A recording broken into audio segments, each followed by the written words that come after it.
요즘 부동산 뉴스를 보면 아파트 거래가 상승 전환한다는 기사가 주를 이루고 있음을 알 수 있습니다. 과연 서울 수도권의 반등 거래와 함께 지방인 대전도 바닥을 찍고 반등에 성공하는 건지 여러 자료를 분석해 보겠습니다. 우선 6월 8일 발표한 한국부동산원의 주간 아파트 가격 동향을 살펴보면 매매 가격은 0.02% 하락, 전세 가격은 0.05% 하락했다고 합니다. 시도별 지수로 들어가 보죠. 서울은 상승폭 유지, 수도권은 상승 전환, 지방은 하락폭 축소. 5대 광역시 및 8개도 하락폭 동일, 세종만 상승폭 확대되었고, 더 세밀하게 보자면 대전은 마이너스 0.02%에서 마이너스 0.04%로 다시 소폭 하락 중입니다. 정말 혼란스러운 시기입니다. 거기다 올 하반기부터 역전세난이 심각할 거라는 뉴스도 불안을 가중시키고 있는데요.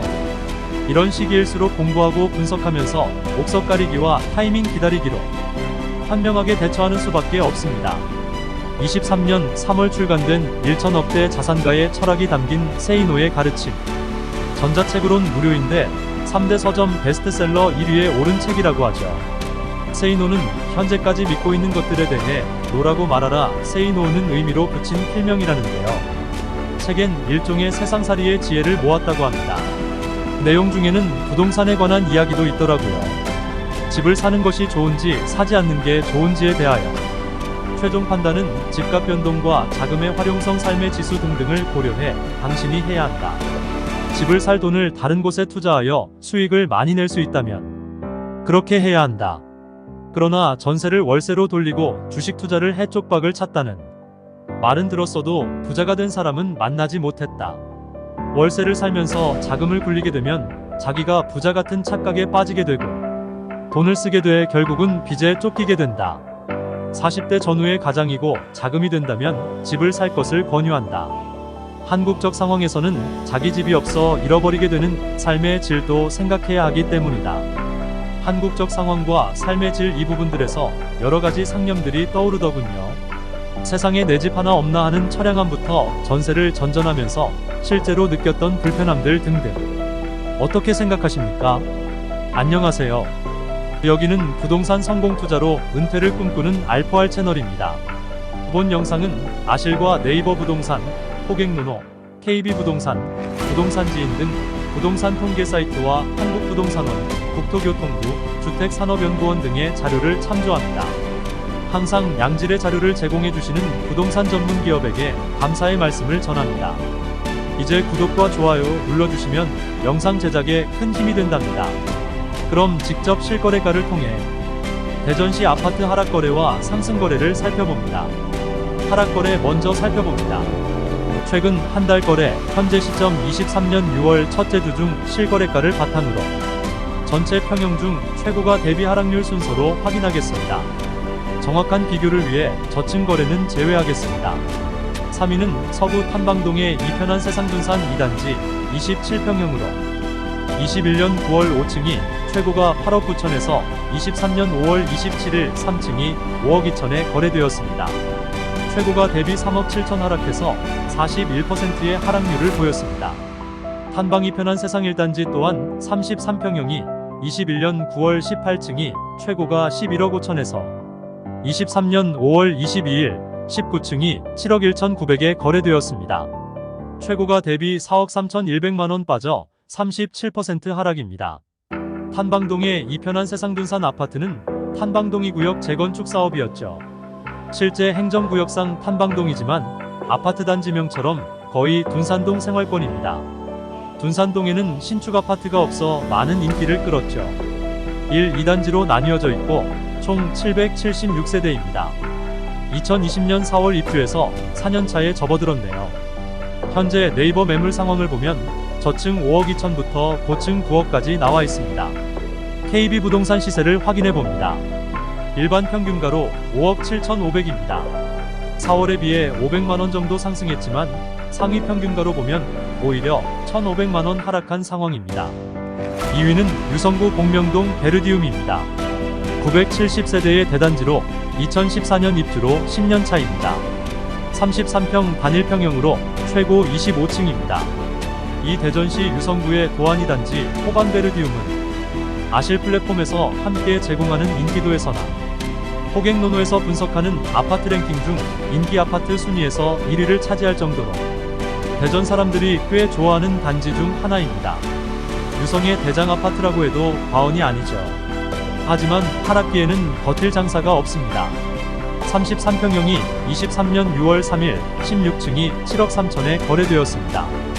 21년 8월 25층이 최고가 12억 7천을 찍은 이후 최고가 대비 5억 4천 하락해 42% 폭락했습니다.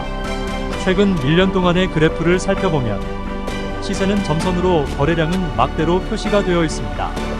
최저점은 올해 1월 7억까지 내려앉았다가 7억 중반을 오르내리는 것을 볼 수 있고요. 거래량은 2월 상승했다가 다시 꺾여 있는 막대를 보실 수 있습니다. 매매 시세도 살펴봅니다. 평균 7억 중반이라고 보시면 되겠습니다. 매매로 나온 물건은 최저가는 1층 7억 1천부터 최고 복층 구조인 탑층이 14억 5천까지 나와 있습니다.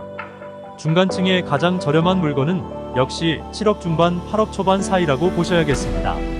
1위는 서구 도안동 도안베르디움입니다. 33평 단일평형 957세대로 최고 25층 입주 2014년으로 10년차에 접어들었습니다. 33평형이 23년 5월 13일 5억 3,500에 9층이 거래되었습니다.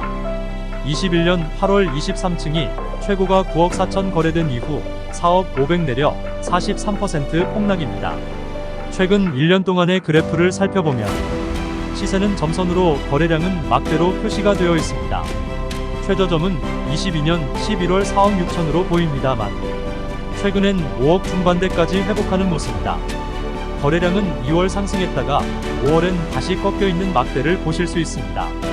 매물 추이를 보면 22년 하반기 최고로 치솟았다가 현재 매물량은 적은 상황으로 보입니다. 매매 시세도 살펴봅니다. 평균 5억 초반이라고 보시면 되겠습니다. 도안지구 아파트를 분석하다 보니 도솔대교가 떠오르는군요. 6월 초에 도솔대교가 개통되어 이용해봤는데요. 도안 신도시에 거주하는 분들 교통체증이 상당히 해소되겠더라고요.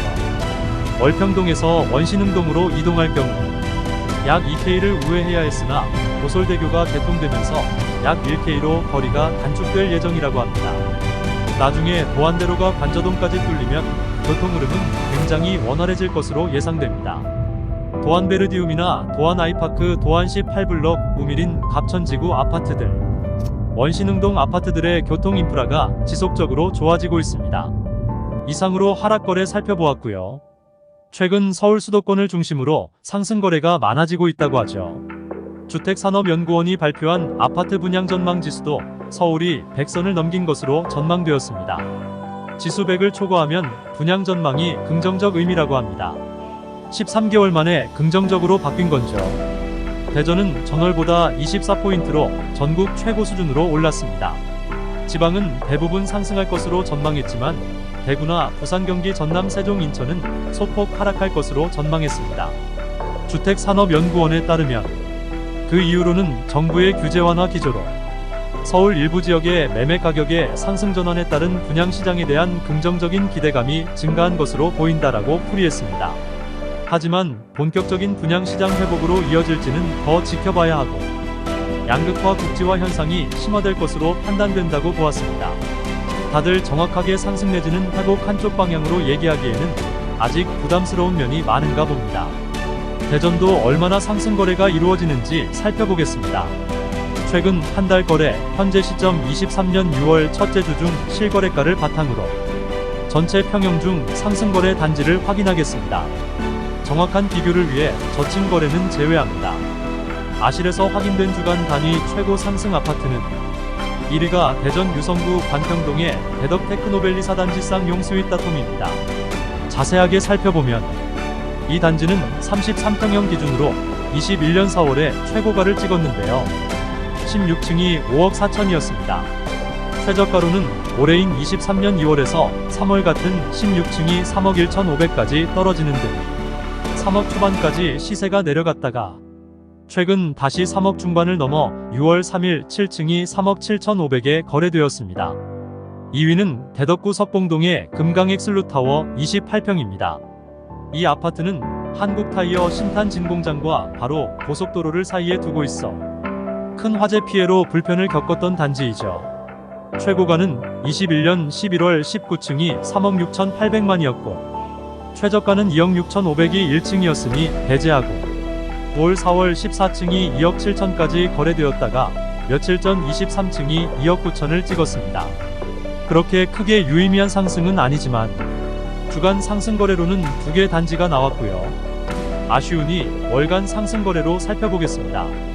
2위인 대전 서구 둔산동의 목련 아파트 42평형은 10억에서 11억 5천만으로 상승거래되었지만 세부적으로 보면 이전 거래 10억은 1층이어서 유의미한 거래로 보긴 어렵습니다. 1위는 대전 유성구 전민동의 엑스포 49평형입니다. 이 단지의 최고가는 21년 6월 8억 3천까지 찍었고요. 그 후 최저올 4월 15층이 4억 5천까지 내려왔다가 5월 16일 다른 동 15층이 6억 8,500에 거래된 것으로 나타났습니다. 이 아파트는 원래 1993년 대전 엑스포 숙박시설로 쓰였다는 사실을 아시나요? 대전 엑스포 개최 당시에 1에서 4단지는 방문객 숙박시설, 5단지는 행사요원 숙박시설로 쓰였다고 합니다. 그 후 94년부터 미리 분양받은 일반인들이 입주했고요. 이 엑스포 아파트는 대전 최대의 대단지 아파트로 총 51개동 3,958세대이고 단지 내 상가인 엑스포코와도 대전 사람들이라면 잘 알고 있는 대형 쇼핑센터입니다. 예전에 서울 촌놈이라는 예능에서 이승기와 김준호, 박세리, 한다감이 함께 소개한 장면이 생각나네요. 그럼 지금까지 대전 아파트 시세 분석을 통해 상승거래와 하락거래에 대해 알아봤습니다. 끝까지 시청해주신 분들께 감사의 인사를 전합니다. 조금이라도 도움이 되셨다면 구독과 좋아요 부탁드려요.